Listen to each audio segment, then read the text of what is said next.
Ok. Bienvenidos todos a nuestra clase 16 de álgebra moderna 1. Entonces les recuerdo qué era lo que estábamos haciendo en las clases pasadas. En las clases pasadas definimos que era un subgrupo normal, dado G un grupo y dado K un subgrupo de G. Decimos que K es un subgrupo normal de G y lo denotamos así.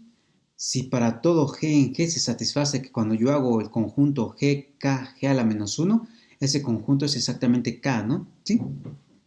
Ok. Entonces eso es un subgrupo normal, ¿no? Y vimos varias equivalencias de que era un subgrupo normal en la clase 14. Una de las equivalencias era que la clase lateral KG era lo mismo que la clase lateral derecha KG era lo mismo que la clase lateral izquierda GK para todo G en G, ¿no? ¿Sí?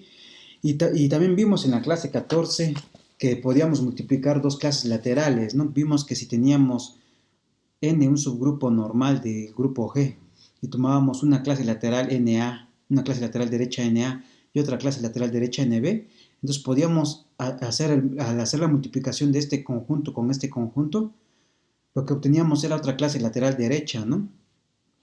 Donde la multiplicación de este conjunto con este conjunto era el conjunto que tiene por elementos a productos de un elemento de esta forma por otro elemento por un elemento de este conjunto por otro elemento de este conjunto, ¿no? Ok, entonces demostramos eso y lo que hicimos en la clase pasada fue básicamente, dado un subgrupo normal de un grupo G, si denotábamos por G módulo N al conjunto de todas las clases laterales derechas, que es lo mismo que el conjunto de todas las clases laterales izquierdas porque el subgrupo es normal, entonces a este conjunto de clases laterales pues le dábamos una estructura de grupo, ¿no? Que lo hicimos la clase pasada y, esa estructura, y además resultaba ser que este grupo tenía cardinalidad el índice del grupo N en el grupo G, ¿sí? Entonces, la clase pasada hicimos la construcción del grupo cociente a través de un subgrupo normal y dimos dos ejemplos, ¿no? Entonces, bueno, ahora vamos a ver que a través de ciertos morfismos de grupos, a través de morfismos de grupos podemos siempre construir subgrupos normales, ¿no? Entonces nos va a decir lo siguiente, entonces considero F un morfismo que va de G en K, un morfismo de grupos, y entonces lo que nos dice es que el kernel de F siempre es un subgrupo de G, ¿no? Entonces, pues, ¿qué es lo que tenemos que hacer? Entonces, demostración, basta ver, entonces, queremos ver, entonces CH, bueno, CAN igual al kernel de F, ¿no? Sabemos que este es un subgrupo, ya vimos que este es un subgrupo del grupo G, ¿no? Ahora, para ver qué es normal, basta ver que qué. Para ver qué es normal, basta ver, por las equivalencias que vimos en la clase 14, basta ver que G, N por G a la menos 1 está contenido dentro de N para todo G en G, ¿no? ¿Sí? Entonces veamos eso, entonces pues veamos eso, ¿no? Entonces tomamos sea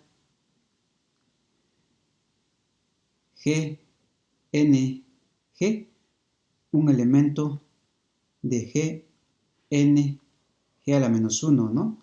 Me tomo un elemento G, N, G a la menos 1, un elemento aquí en este conjunto, donde N, ¿dónde está? Con N en N, que es igual al kernel de F, ¿no? Que es igual al kernel de F.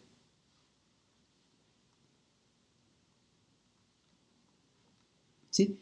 Y entonces, pues, ¿qué es lo que hacemos? Pues, si yo le aplico F a esto, ¿qué es lo que tenemos? Aplicando F, tenemos lo siguiente, ¿no? Tenemos que F de este elementito G, N, G a la menos 1, ¿qué es lo que sabemos? Lo que sabemos es que es FG, FN, FG, FN y FG a la menos 1. No sabemos qué es esto, pero ¿qué es lo que pasa? Pero F de N es 0.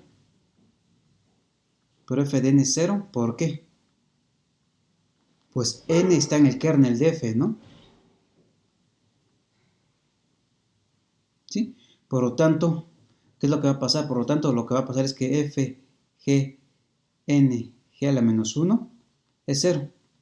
¿Y eso qué me quiere decir? Porque, por lo tanto, lo que me está diciendo es que g, n, g a la menos 1 está en n, que es el kernel de f. ¿Y qué es lo que me está diciendo? Lo que me está diciendo es que por lo tanto tengo la contención, ¿no? Por lo tanto, g, n, g a la menos 1 está contenido dentro de n. ¿Por qué? Me tomé un elemento gn, g a la menos 1, gn, g a la menos 1 aquí, en gn, g a la menos 1, y vi que estaba en el kernel, ¿no? Vimos que estaba en el kernel, que es n. Entonces, por lo tanto, se tiene esta contención y por lo tanto es un subgrupo normal, ¿no? Por lo tanto, n igual al kernel de f es un subgrupo normal.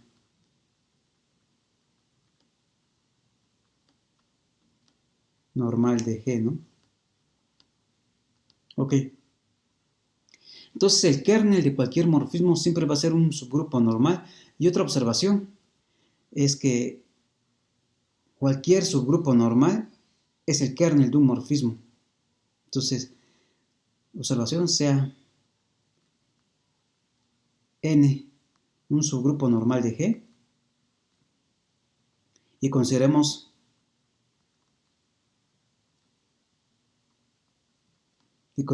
la función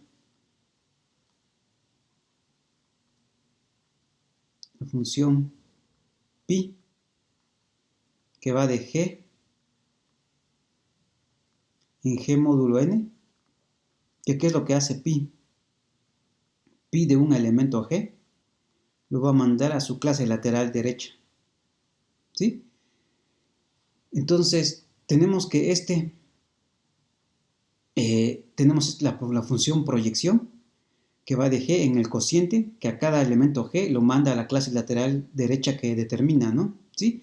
Entonces, es fácil ver. Esto es como ejercicio. Se tiene que pi es un morfismo de grupos. Es un morfismo de grupos.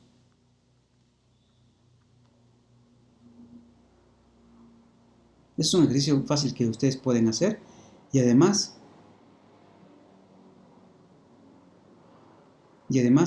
el kernel de pi es exactamente n. ¿Sí? Entonces, en este lemita anterior, ¿qué es lo que demostramos? Lo que demostramos es que si yo tengo f que va de G en cada un morfismo de grupos, entonces el kernel siempre es un subgrupo normal de G, ¿no? Y en esta observación lo que estamos viendo es que si yo me tomo un subgrupo normal de G, existe un morfismo de grupos tal que Sn es el kernel de ese morfismo, ¿no? Entonces, en realidad, lo que estamos viendo es que en realidad los subgrupos normales, todos son kernels de ciertos morfismos, ¿sí? Entonces, en realidad, todos los grupos normales son kernels de morfismos, ¿sí? Ok, entonces, cuando yo tengo este grupo normal, puedo hacer el grupo cociente y va a resultar que esta función, que es la función proyección, que a cada elemento lo manda en su clase lateral, pues eso necesariamente va a ser un morfismo de grupos, y además el kernel de este morfismo va a ser exactamente el grupo n, ¿sí? Ok. Entonces, en base a esto, pues ya podemos demostrar el siguiente resultado. Entonces, este es 1.63, 1.64. Entonces, esta observación es muy fácil de hacer, ¿eh? Si tienen alguna duda, pueden preguntarme a mí o a los ayudantes. Entonces, este teorema que es el 1.64, que este es un teorema muy importante, ¿no? ¿Qué es lo que nos dice? Yo tengo f que va de G en K, un morfismo de grupos, ¿sí? Y consideremos H igual al kernel de F, ¿sí? Por el lema anterior sabemos que H es un subgrupo normal de G, ¿sí? Entonces, si H es un subgrupo normal de G, yo puedo hacer el grupo cociente, ¿no? G entre H. Y entonces lo que me dice es que si yo tengo este morfismo GF que va de G en K, entonces va a existir un único morfismo que pasa al cociente, va a existir un único morfismo F barra que va del cociente de G entre el kernel de F, acá, definida como sigue. F barra, los elementos de GH, de G módulo H, que son clases laterales derechas, ¿no? O sea, son elementos de la forma HG. Entonces, F barra de un elemento, de una clase lateral derecha HG, ¿a dónde lo va a mandar? Lo va a mandar a F de G, ¿sí? Entonces, lo que me dice es que va a existir un único morfismo de grupos, de tal forma, definida así, el inciso A me dice que tal que este diagrama conmuta. Es decir, ¿qué es lo que tengo? A ver, recapitulemos, tengo F que va de G en K, tengo un morfismo de grupos. Como F es un morfismo de grupos, pues tengo el kernel de F, que es H, va a ser un subgrupo normal.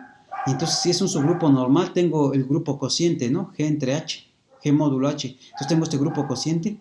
Y si tengo este grupo cociente, tengo la proyección canónica, que es la que definimos hace ratito, que a cada elemento G lo manda a su clase lateral HG, ¿no? ¿Sí? Entonces este es un morfismo de grupos. Entonces, ¿qué es lo que me dice? Es que esta función F pasa al cociente.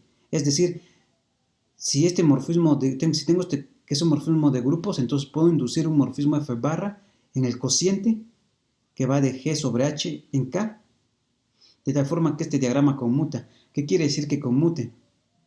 Lo que quiere decir es que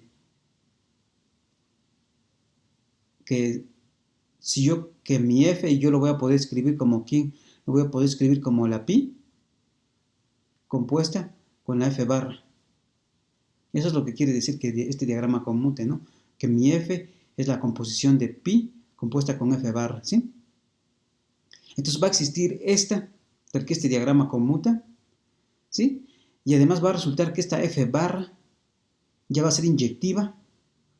Esta F no sabemos, ¿no? Pero esta F barra ya va a ser inyectiva. Y la imagen de esta F barra, sabemos que la imagen, bueno, ya va a ser un morfismo de grupos, entonces sabemos que la imagen es un subgrupo de K. Entonces la imagen de F barra, que es un subgrupo de K, va a coincidir con la imagen de F, ¿sí? Entonces tenemos ese teorema.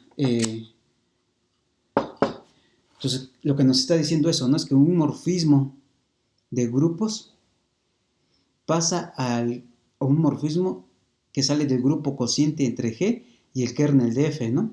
Entonces, este morfismo F baja al cociente de esta forma, y de tal forma que este diagrama conmuta, ¿no? Además, baja de forma única, ¿sí? Es un único morfismo que hace conmutar este diagrama. Y tiene una propiedad de que esta F barra ya va a ser inyectiva, y que además la imagen de F barra va a ser exactamente la imagen de F. Entonces, demostremos ese resultado. Demostración.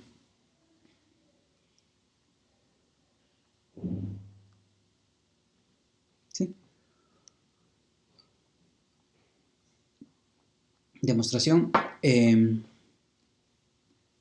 era lo que teníamos.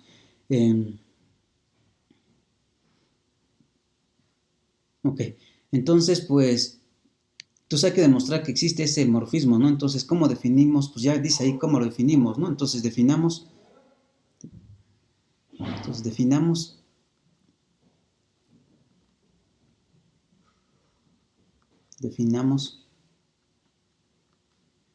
F barra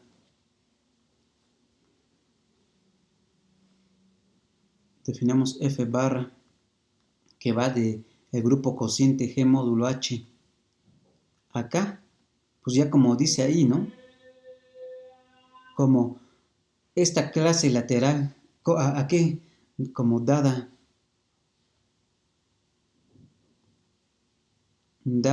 una clase lateral HG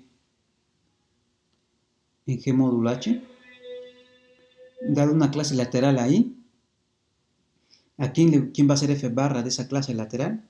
F barra de esa clase lateral, pues ya nos dijo acá cómo la tenemos que definir, ¿no? Este G es un elemento de G y tengo un morfismo F que va de G en K. Entonces, pues le vamos a asociar F de K. F de G, perdón. Entonces definamos así, ¿no? Entonces en esta definición hay un pequeño problema, ¿no? Porque estoy definiendo esta función f barra en esta clase lateral a través del elementito este g que aparece acá, como f de g. Pero podría pasar que hay que esta clase lateral hg sea igual a otra clase lateral hg', ¿no? Y entonces, si esa clase lateral fuera otra clase lateral hg', entonces yo estaría definiendo por otro lado esta clase f barra en esa hg' como f de g'.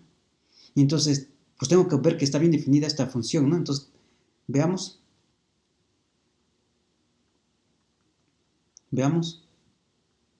que f barra está bien definida, ¿no? Porque ahí me estoy tomando un representante de la clase, ¿no?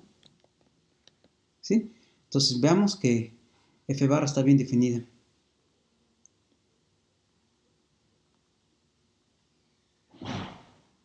Está bien definida.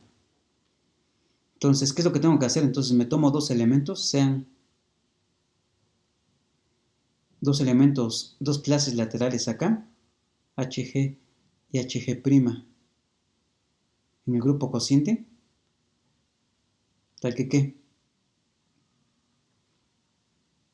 Tal que hg es lo mismo, me está representando la misma clase lateral, ¿no? hg'. ¿Sí? Ok. Entonces, si pasa esto, ¿qué es lo que sabemos? Pero esto pasa, pero hg igual a hg' implica que ¿qué?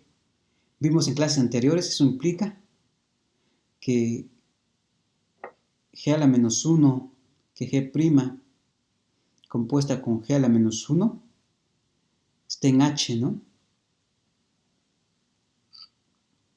Entonces, recordemos que aquí estoy utilizando el criterio de cuando dos clases laterales derechas coinciden, ¿no? Eso pasa si ustedes checan los videos anteriores, donde vimos cuando dos clases laterales derechas son iguales. Entonces eso pasa, sí, solo sí, este elementito por el g a la menos 1 cae dentro del grupo, ¿sí? Pero h es igual al kernel de f, ¿no? H es igual al kernel de f. Por lo tanto, ¿qué es lo que tenemos?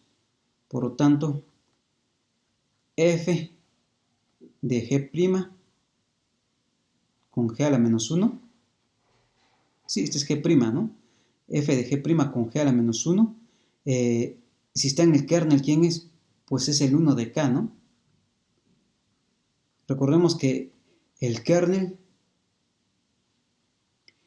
de f son los elementos que van a dar al 1 al elemento neutro del grupo correspondiente, ¿no? Entonces, si este elemento está en el kernel de f, lo que quiere decir es que cuando yo le aplico f a este elemento, va al 1, ¿no? Ok. Pero ¿cuánto es fg'? ¿Cuánto es fg' pero f de g' con g a la menos 1, ¿quién es? Sabemos que es morfismo de grupos, entonces exactamente ¿quién? F de g' por f de g a la menos 1, ¿no? Y sabemos que esto es exactamente de las primeras propiedades de morfismos de grupos que vimos, esto es exactamente f de g' por f de g a la menos 1, ¿no? Entonces multiplicando, y por lo tanto, ¿qué es lo que tenemos? Por lo tanto, lo que tenemos es que f de g' por f de g por f de g a la menos 1 es exactamente el 1 de k, ¿no? Y eso me implica que f de g' es lo mismo que f de g, ¿sí? Entonces implica eso, multiplicando por f de g del lado derecho, por f de g del lado derecho, ¿no? Obtengo esto, y por lo tanto, Por lo tanto, f barra de la clase GH, que dijimos que era f de G, por definición es lo mismo que f de G', que es lo que vamos a obtener ahorita, que esto es f de G', y esto es por definición f barra de la clase, y aquí ya cambié las clases laterales derechas por izquierdas, ¿no? Aquí es HG, que es lo mismo, ¿no? Pero bueno, ¿sí? Esto es f barra de HG', ¿no? Entonces, ¿qué es lo que acabo de ver?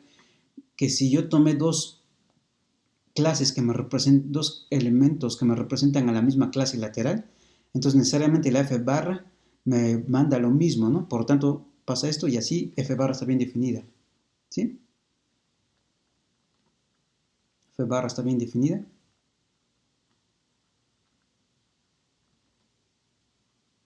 Bien definida.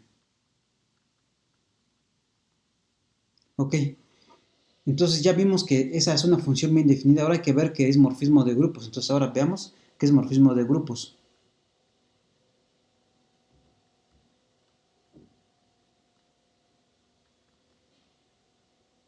Que f barra es morfismo de grupos.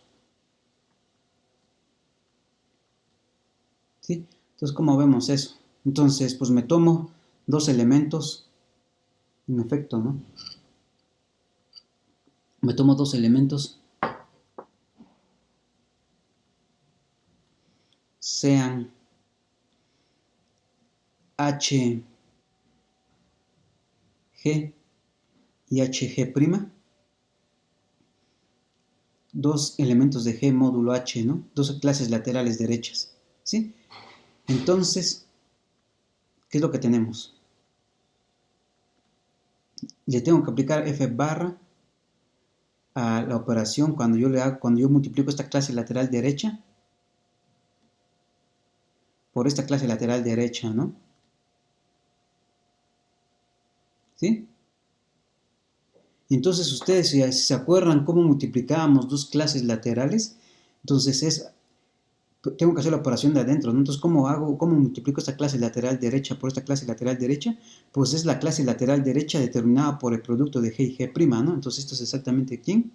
Definición del producto, de la definición de la operación en el grupo cociente G módulo H. Entonces, esto es exactamente ¿quién? Esto es exactamente F barra de ¿quién? De la clase lateral derecha determinada por qué elementito? G', ¿no? ¿Sí? Y luego, esto por definición, esto es definición eh, aquí es definición de producto, definición de la operación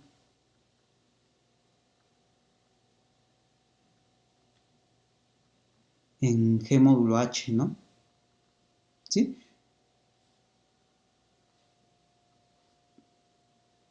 ¿Sí? Luego aquí,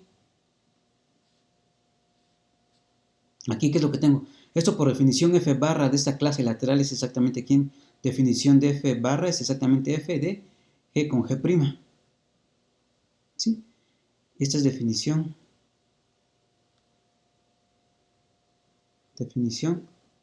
de f barra, ¿no? ¿Sí? Ok, y luego, ¿qué es lo que tengo aquí? Esto es exactamente ¿qué? Esto va a ser exactamente f de G por f de G', ¿no? Y esto es porque f es morfismo de grupos.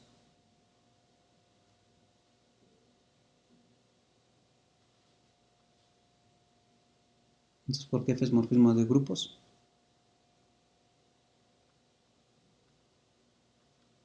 ¿Sí? Y luego, pues aquí, esto es exactamente ¿quién? Esto es exactamente ¿quién es f de G? Pues f de G por definición es f barra de la clase HG. Y este es f barra de la clase HG', ¿no? ¿sí? Y otra vez, esto es definición de F barra, ¿no?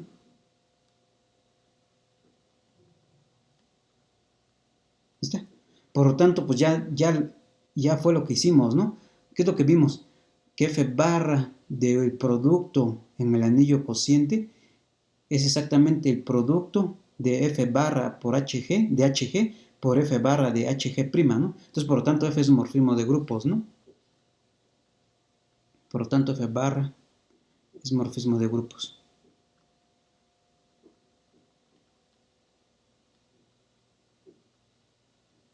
¿Sí?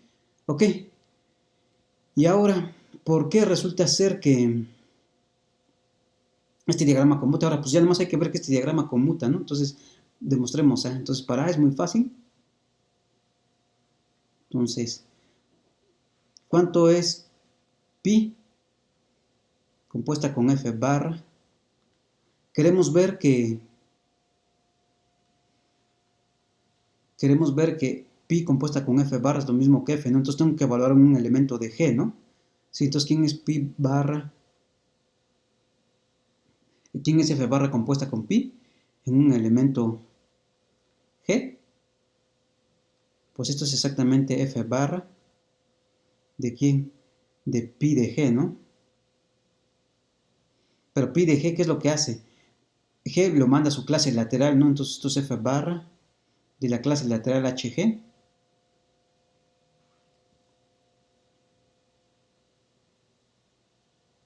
¿Sí? De la clase lateral HG. Pero ¿quién es F barra de H de G? Pues esto es F de G por definición, ¿no? Es F de G. Por lo tanto, ¿qué es lo que vimos? Que F barra compuesta con pi es lo mismo que la F. Y por lo tanto el diagrama conmuta, ¿no? El diagrama conmuta. ¿Sí? Ahora el inciso B. Ahora el inciso B.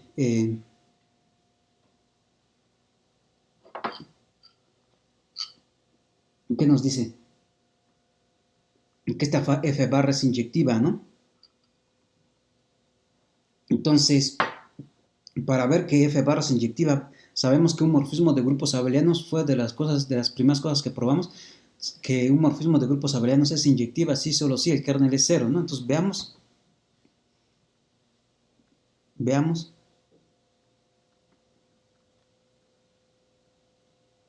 que el kernel, bueno, sí, solo sí, el kernel es el elemento neutro del grupo, ¿no? Entonces, bueno, antes de eso, entonces recordemos quién es el elemento neutro del grupo cociente. Recordamos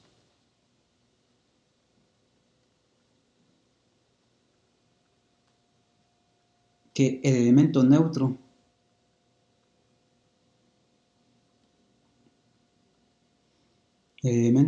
de G módulo H es una clase lateral. ¿Qué clase lateral es la clase lateral H, no? Entonces el elemento neutro es la clase lateral H, ¿no?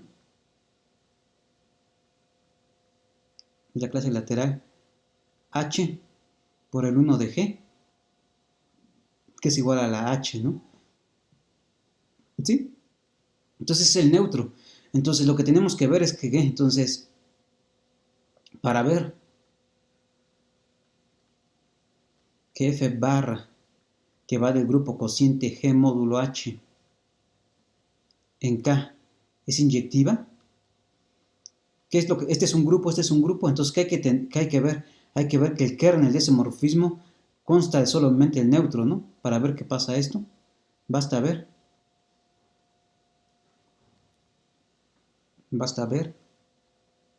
que el kernel de F barra consta de un solo elemento, que en este caso es el neutro, ¿no? Que este es, ¿sí?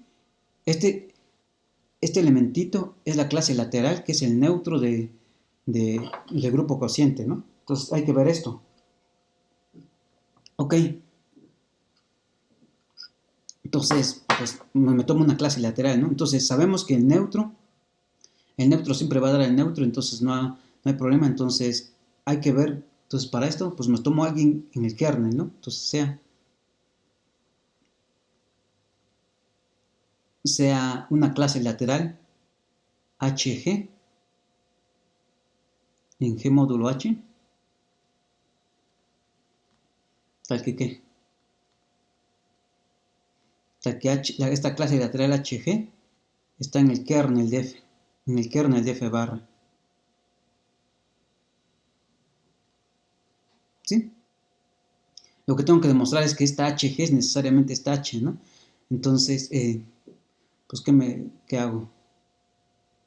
Entonces, pues le aplico F, ¿no? Entonces, ¿qué quiere decir? Entonces, lo que quiere decir es que F barra de esta clase lateral HG, que está en el kernel, que quiere decir que va a dar al 1 del grupo K, ¿no? Entonces, el 1 del grupo K, o sea, el elemento neutro del grupo K, que es el 1 de K. Entonces pasa esto. Pero esto es igual aquí. Esto por definición es ¿quién? Esto es F de G, ¿no? Sí, bueno, a ver, si quieren lo... Es decir, pero F barra de HG, por definición es F de G, ¿no? Por lo tanto, ¿qué es lo que tenemos? Lo que estoy diciendo es que F de G es el neutro, que es 1 de K. Y entonces, ¿qué me está diciendo? Lo que me está diciendo es que el G está en el kernel de F, ¿no? Por lo tanto,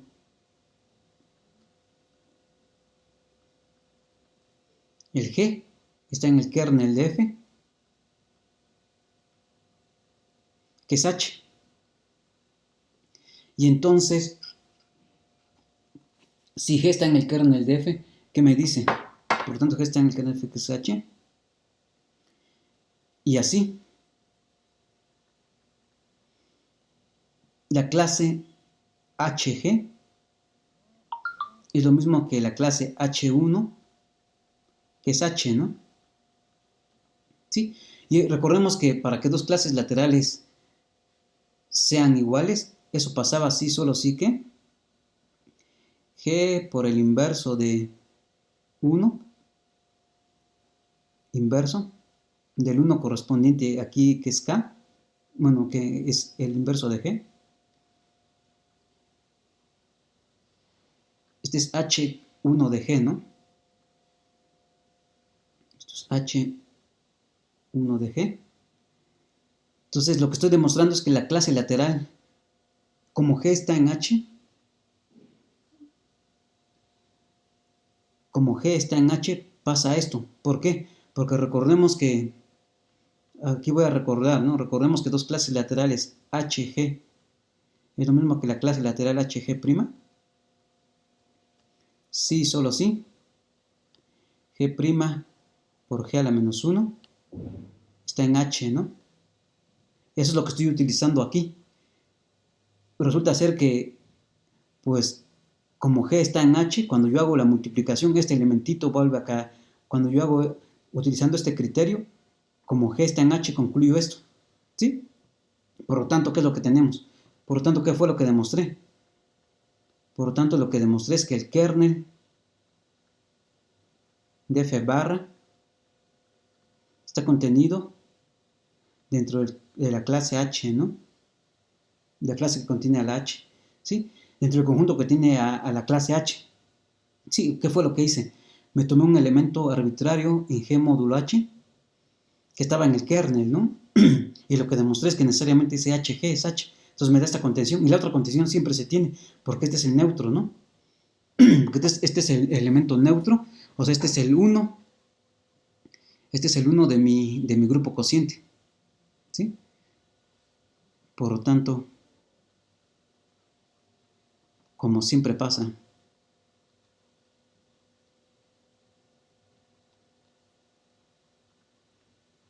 esto, trivialmente, está contenido dentro del kernel de F.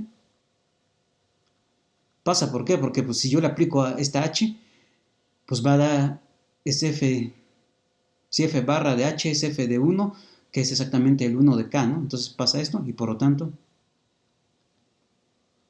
el kernel de f barra es exactamente el subgrupo de G módulo H que solamente tiene esta clase lateral, ¿no? Y así f barra es inyectiva. ¿Cuánto f barra es inyectiva?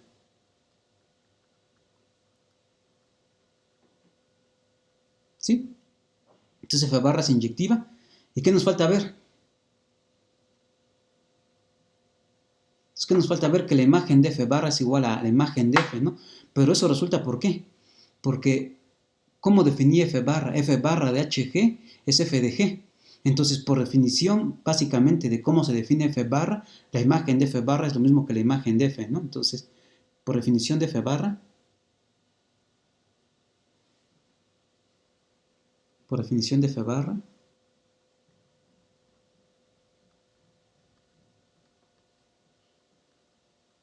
se tiene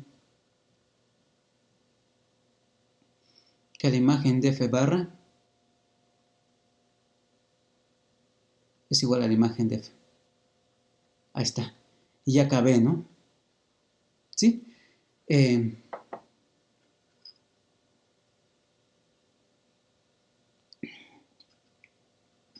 Ya acabé. Y entonces, ¿qué es lo que nos dice este resultado? Entonces, para que se acuerden, tomamos un morfismo de grupos de G en K y considero H igual al kernel de F. Entonces, este morfismo, puedo definir, este morfismo pasa al cociente de G módulo el kernel de F, ¿no? ¿Sí? Y que pasa el cociente quiere decir que este diagrama conmuta, ¿sí? Y además esta F barra tiene una propiedad muy especial de que F barra es inyectiva. Y la imagen de esta f barra, por como se definió imagen de f barra, es lo mismo que la imagen de f. Ok. Entonces tenemos eso. Y bueno. Ok. Entonces con esto ya tenemos como corolario el primer teorema de isomorfismo. Entonces teorema 1.65, primer teorema de isomorfismo. Teorema 1.65.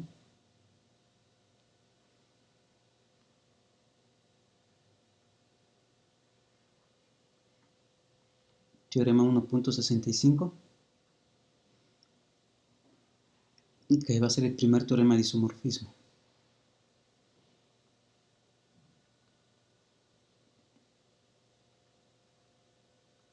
Teorema de isomorfismo.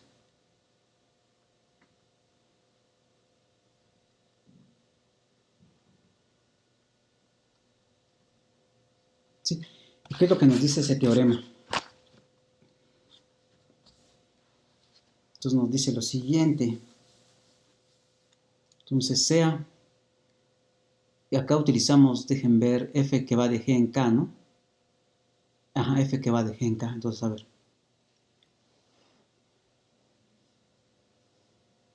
Entonces sea f que va de g en k.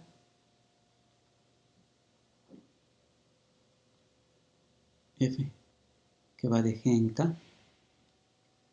Un morfismo de grupos.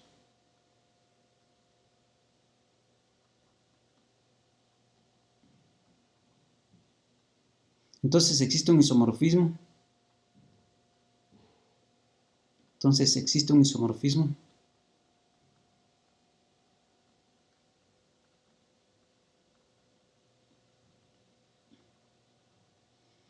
Entre G y el kernel de F. Entre el grupo cociente de G módulo el kernel de F. Y la imagen de F.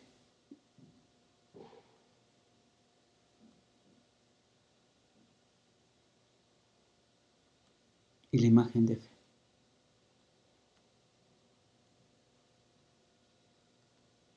Entonces el primer teorema de isomorfismo me dice eso, que si yo tengo cualquier morfismo de grupos,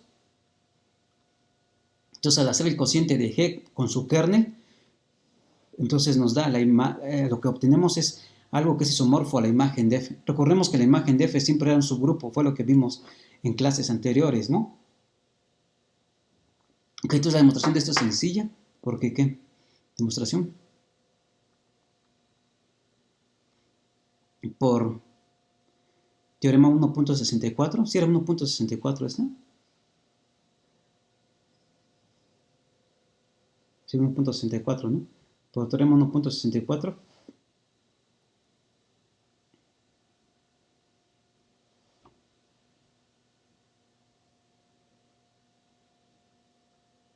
Teorema 1.64.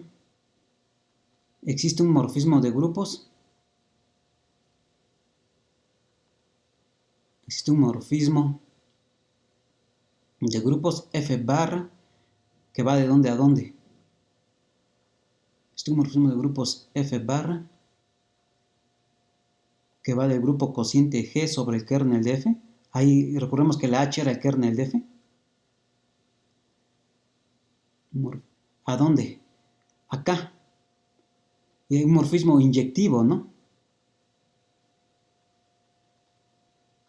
Existía un morfismo inyectivo que va de G módulo el kernel de F en K. Tal que ¿qué? Tal que la imagen de F barra era exactamente la imagen de F, ¿no? ¿Sí? Ok. Y entonces, ¿qué es lo que tenemos? Pues para que sea un isomorfismo, ¿qué faltaba? Pues faltaba que, recordemos que un isomorfismo es una función biyectiva que es un morfismo de grupos, ¿no? Entonces, ya acá ya tengo la inyectividad, ¿qué me falta? La suprayectividad, ¿no? Pero para la suprayectividad, pues basta con que yo restrinja el codominio. Que yo restrinja el codominio, ¿a dónde? Pues a la imagen de F barra, ¿no? Entonces, restringiendo, restringiendo el codominio de F barra,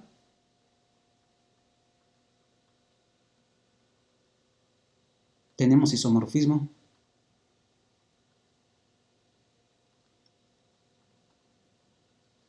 Tenemos isomorfismo, que también por abuso de notación lo voy a anotar como F barra, aunque es distinto, porque ya cambié el codominio. Sí, de G entre el kernel de F. G módulo el kernel de F.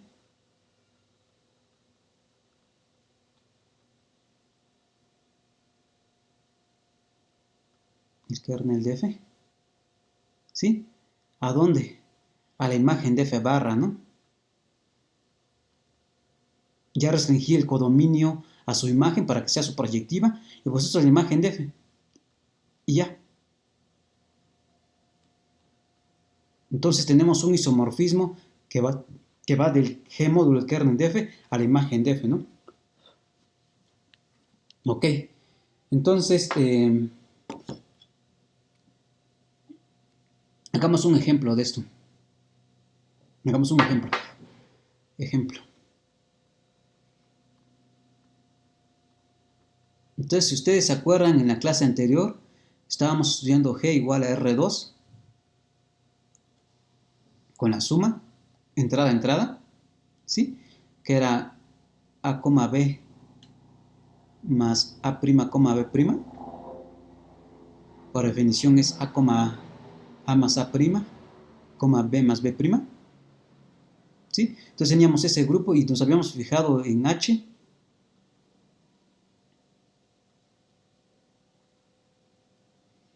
Entonces nos habíamos fijado en H, que era el subconjunto de los x, 0,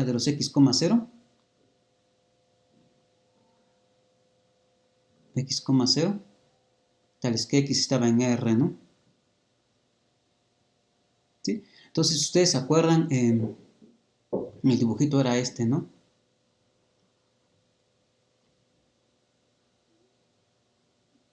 Ahí está. Entonces, acá tengo R2.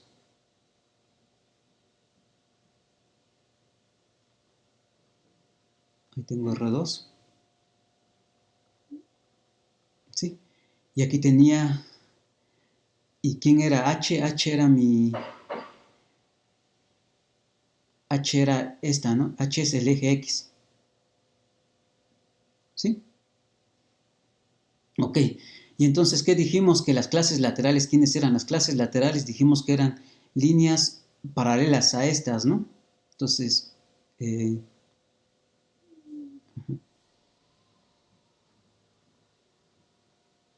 aquí tengo una clase lateral, aquí tengo otra clase lateral, aquí tengo otra clase lateral,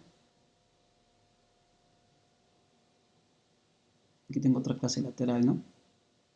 ¿Sí?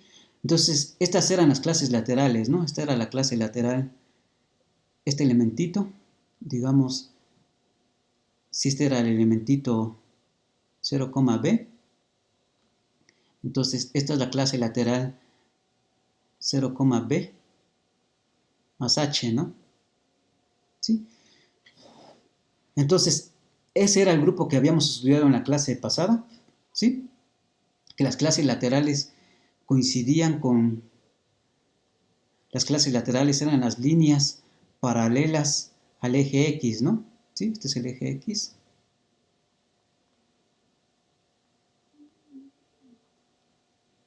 ¿Sí? Ok.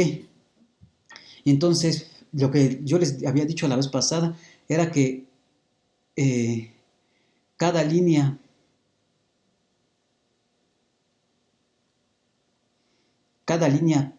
paralela, cada línea paralela al eje X me determina un único punto sobre el eje Y, que son estos, ¿no? Me determina un único punto sobre el eje Y, y cualquier punto sobre el eje, sobre cualquier punto sobre el eje Y pasa una línea paralela, ¿no? Entonces lo que yo les decía era que al hacer el cociente G módulo H, que esto era isomorfo a R, ¿no? Era lo que yo les había dicho la vez pasada, pero les dije que todavía no, que iba a quedar claro hasta la siguiente clase, que es ahorita. Entonces vamos a ver eso. Entonces, ¿cómo vemos eso? Entonces va a ser muy fácil. Entonces, para ver esto, para ver el isomorfismo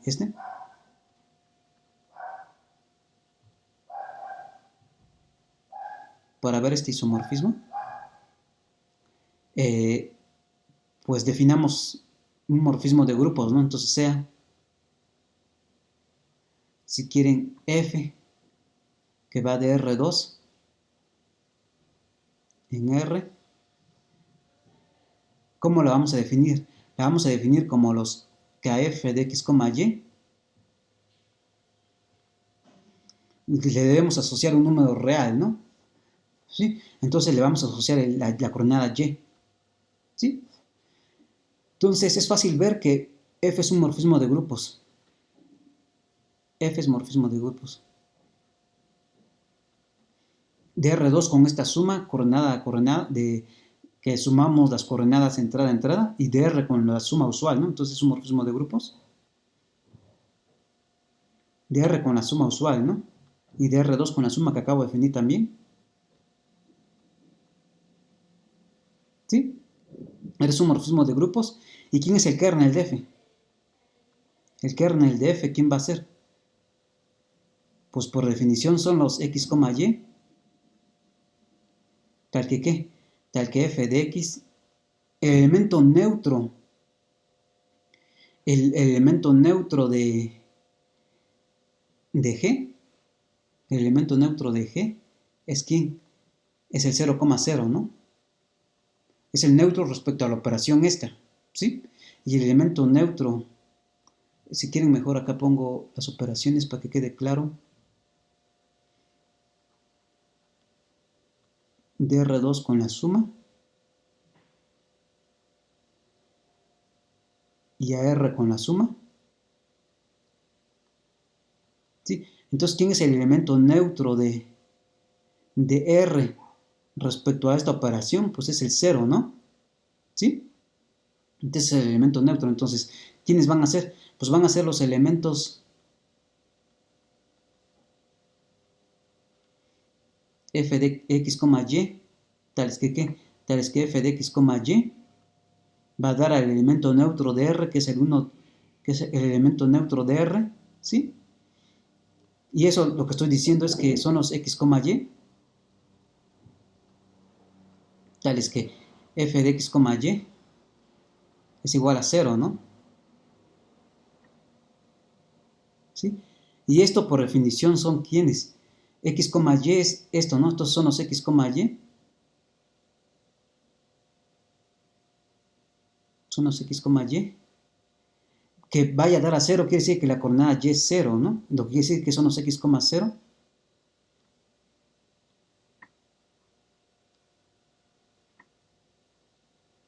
Tal que X está en R. ¿Y quiénes son los X, 0 que X están en R? Pues es exactamente H, ¿no? Entonces exactamente H, que es el eje X, ¿no? Entonces ya calculamos el kernel de este morfismo, ya calculamos el kernel de este morfismo F, que es H, que es el eje X. Entonces ahora calculemos la imagen, ¿no? Entonces notemos que F es su proyectiva, ¿sí? Entonces notemos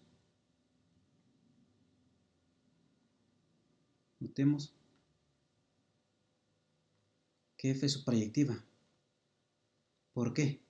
F es su proyectiva porque dado un número real, ¿sí? Entonces dado un número real, dado a un número real, que por ejemplo, qué, qué puntos con coordenadas x, y le pega mediante la función f a este número, ¿no? Pues entonces, tomando por ejemplo el punto 1, a en R2, tenemos que ¿qué? Tenemos que f de 1, a es tomar la segunda coordenada, ¿no? Es a, ¿sí? Y por lo tanto, f subproyectiva,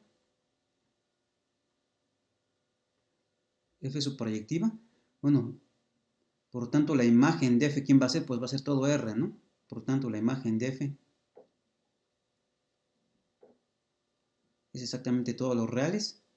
Y entonces, por el primer teorema de isomorfismo,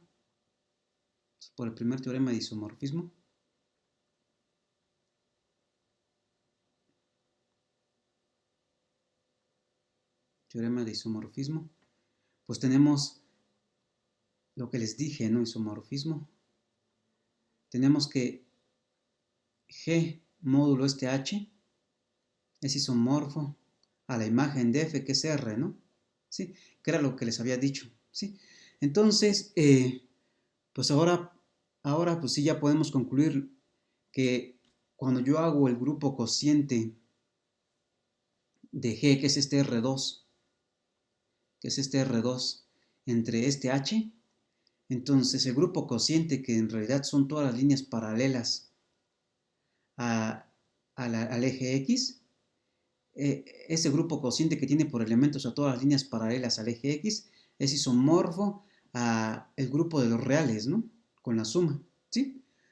Y eso era porque intuitivamente yo les había dicho que una línea paralela una línea paralela al eje X, pues determina de manera única un punto sobre el eje Y. Y así era más o menos como estábamos dado este isomorfismo, ¿no? Más o menos. ¿Ok? Entonces ya tenemos que eso es un isomorfismo. Entonces, para demostrar ahora el segundo teorema de isomorfismo, voy a necesitar un lema preliminar, que va a ser el siguiente, ¿sí? Siguiente lema. Ok. Entonces dejen ver qué número es. Es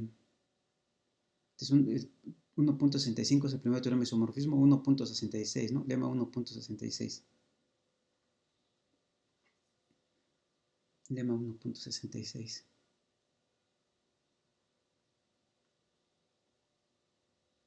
¿Sí? Entonces, ¿qué nos dice este lema?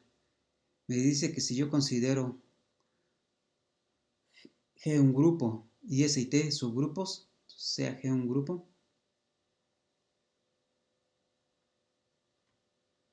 y S y T subgrupos de G,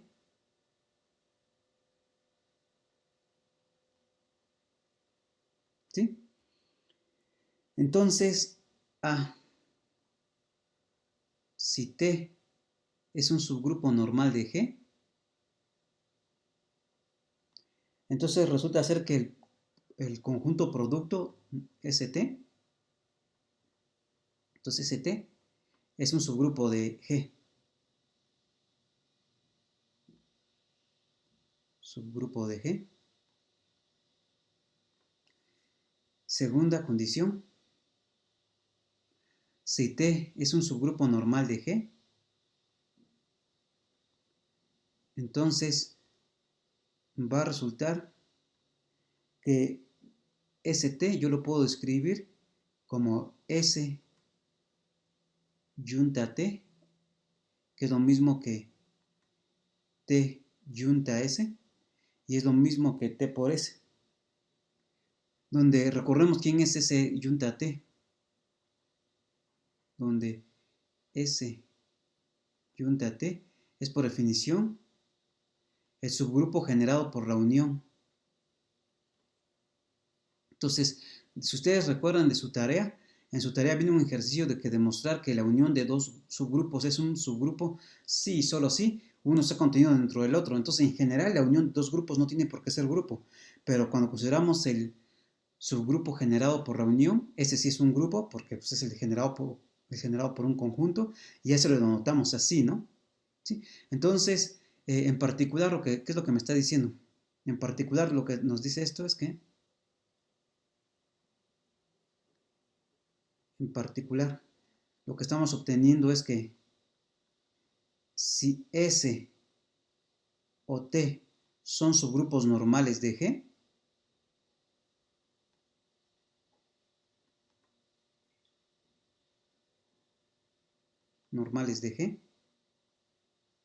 entonces S por T es un subgrupo de G.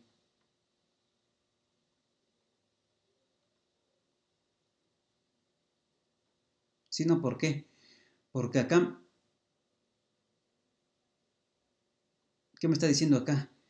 Que si yo multiplico del lado derecho por un subgrupo normal, el inciso A me dice que si yo multiplico del lado derecho por un subgrupo normal, entonces el producto S por T vuelve a ser un subgrupo, ¿no? Entonces, si T es un subgrupo normal, pues ya. Y luego el inciso B me dice que si T es un subgrupo normal, entonces resulta ser que S por T es lo mismo que T por S. Y entonces multiplicar por un subgrupo normal del lado derecho es lo mismo que multiplicar por ese mismo subgrupo normal del lado izquierdo, ¿sí? Entonces, por eso, si alguno de estos, o T o S es un subgrupo normal, entonces alguno de ellos, entonces necesariamente el producto S por T va a ser un subgrupo de G. Entonces, hagamos el inciso A. Entonces, demostración de A.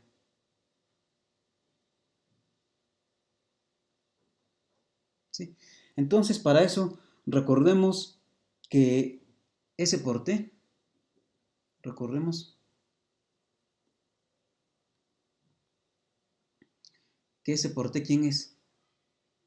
Que S por T, por definición, es el conjunto de elementos ST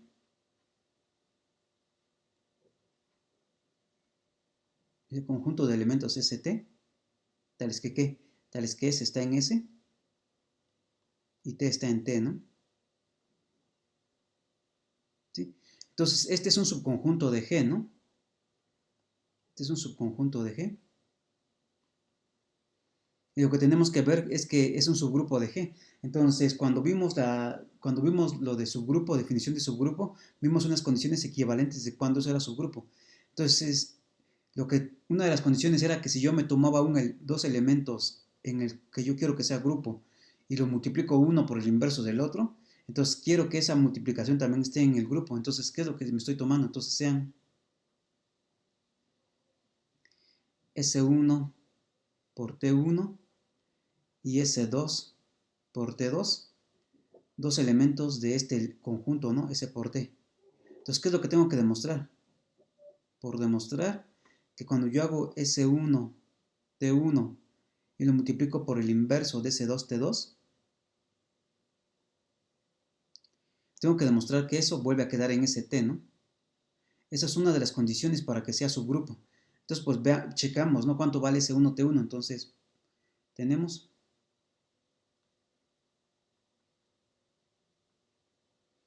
que S1, T1, ¿quién es? S1, T1 por S2, T2 a la menos 1. Ustedes saben de su tarea que cuando yo calculo el inverso de un producto, es exactamente el producto de los inversos en el orden opuesto, ¿no? Entonces es exactamente S1, T1 por T2 a la menos 1, S2 a la menos 1, ¿no? Y aquí voy a hacer un truquito, que aquí en medio entre el S1 y T1 voy a meter el elemento neutro. Entonces lo que voy a hacer es exactamente S1. ¿Y cómo lo voy a meter? Lo voy a meter de la siguiente forma, S1, S2 a la menos 1, S2, T1, T2 a la menos 1, S2 a la menos 1. ¿Sí? Entonces estoy aquí en medio entre S1 y T1 metí un elemento neutro, ¿no? Y ese elemento neutro no le hace nada. Y entonces, ¿qué es lo que voy a hacer? Aquí lo que voy a hacer es que esto es exactamente S1, S2 a la menos 1 por T3, por un T3. ¿Quién va a ser T3? Pues T3 va a ser lo restante, ¿no? Que me falta acá. O sea, ¿dónde T3? ¿Dónde T3? ¿Quién es? Es por definición lo que me resta aquí, ¿no? Que ¿quién es S2? S2, T1, T2 a la menos 1 por S2 a la menos 1. Entonces tenemos este elemento, ¿sí? Pero ¿qué resulta ser? Pero como T es un subgrupo,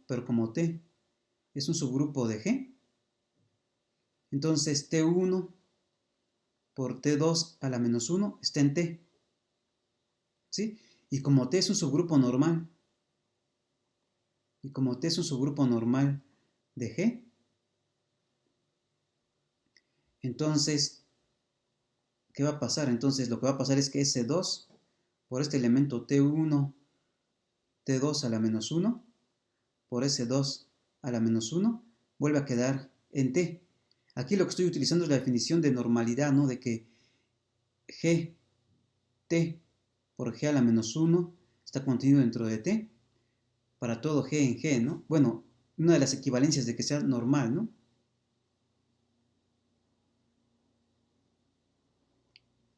Aquí estoy utilizando,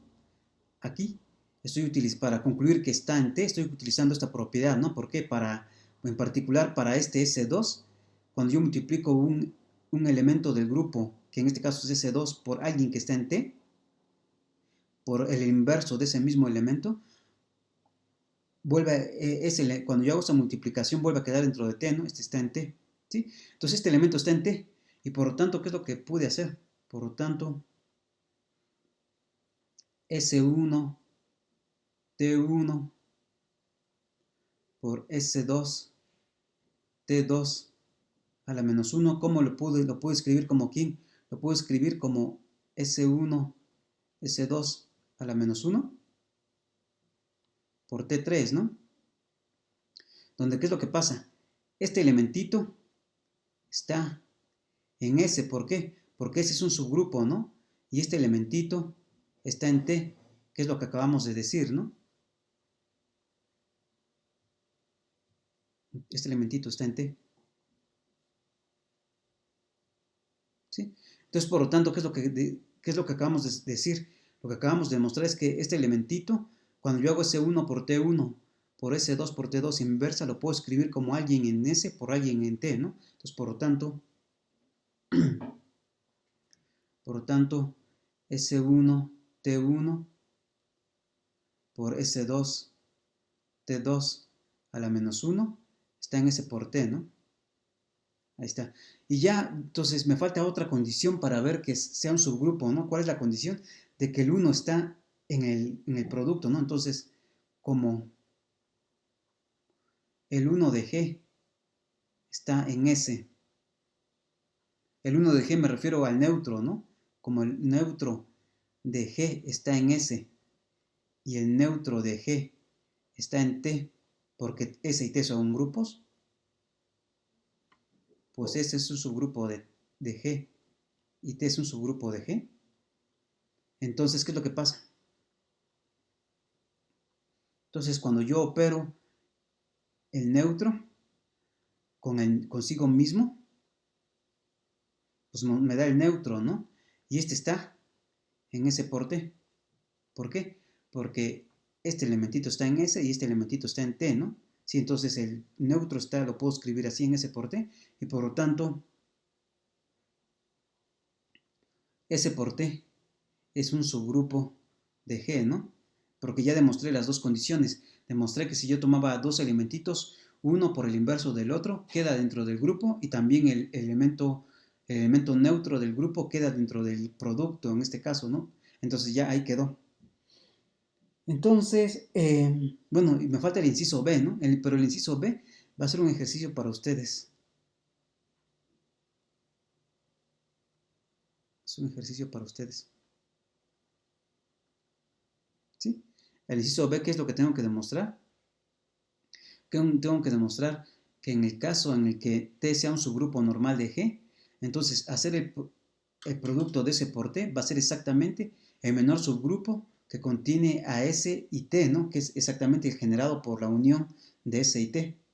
¿Sí? Y que exactamente S por T va a ser exactamente T por S, ¿no? En el caso en el que sea normal, ¿sí? Y entonces lo que nos está diciendo es que cuando, en particular, que si yo multiplico a la izquierda, a la derecha por un subgrupo normal, o a la izquierda por un subgrupo normal, eso vuelve a ser un subgrupo, ¿no? ¿Sí? Bueno, entonces ya en la siguiente clase voy a empezar con la demostración del segundo teorema de isomorfismo, ¿sí? Y bueno, entonces termino este video hoy. Por hoy termino este video.